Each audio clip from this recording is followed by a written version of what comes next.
அண்மை செய்தியாக பார்த்து வருகிறோம். செந்தில் பாலாஜியின் மனுவானது தள்ளுபடி செய்யப்பட்டிருக்கிறது.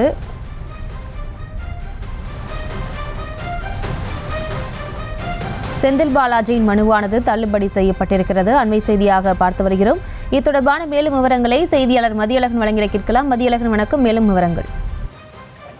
சட்டவிரோத பண பரிமாற்ற தடை சட்ட வழக்கில் கடந்த ஜூன் 14ஆம் தேதி பேசப்பட்ட செந்தில் பாலாஜிக்கு எதிராக ஆகஸ்ட் மாதம் அமலாக்கத்துறை குற்றப்பத்திரிகை தாக்கல் செய்திருந்தது. இந்த வழக்கில் ஜனவரி 22ஆம் தேதி குற்றச்சாட்டுகள் பதிவு செய்ய தேதி நிர்ணயிக்கப்பட்ட நிலையில் போக்குவரத்து கழகங்களில் வேலை வாங்கி தருவதாக கூறி மோசடி செய்ததாக சென்னை மத்திய குற்றப்பிரிவு பதிவு செய்யப்பட்ட 3 வழக்குகளின் விசாரணை முடியும் வரை அமலாக்கத்துறை தாக்கல் செய்த இந்த வழக்கின் விசாரணை துவங்கக்கூடாது என்றும் விசாரணை தள்ளி வைக்க வேண்டும் என்றும் கூறி செந்தில் பாலாஜி தரப்பில் சென்னை முதன்மை அமர்வு நீதிமன்றத்தில் மனு தாக்கல் செய்யப்பட்டிருந்தது.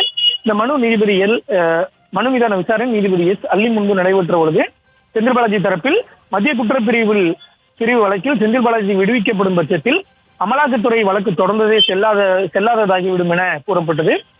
அமலாக்கத்துறை சார்பில் வழக்கின் விசாரணையை முடக்கி குற்றச்சாட்டு பதிவையும் சாட்சி விசாரணையும் தாமதப்படுத்தும் நோக்கில் இந்த மனு தாக்கல் செய்யப்பட்டுள்ளதாக பதிலளிக்கப்பட்டது. இந்த நிலையில் இந்த வழக்கில் இன்று தீர்ப்பளித்த நீதிபதி எஸ் அல்லி செந்தில் பாலாஜியின் மனுவை தள்ளுபடி செய்வதாக தெரிவித்தார். மேலும் குற்றச்சாட்டுகள் பதிவுக்காக செந்தில் பாலாஜியை நாளை நேரில் ஆஜர்படுத்தவும் நீதிபதி உத்தரவிட்டார். அப்பொழுது இந்த உத்தரவை எதிர்த்து மேல்முறையீடு செய்ய உள்ளதால் விசாரணை தள்ளி வைக்க கோரி மெமோ தாக்கல் செய்வதாகவும் அதனை ஏற்றுக்கொள்ள வேண்டும் எனவும் செந்தில் பாலாஜி சார்பில் கோரிக்கை விடுக்கப்பட்டது.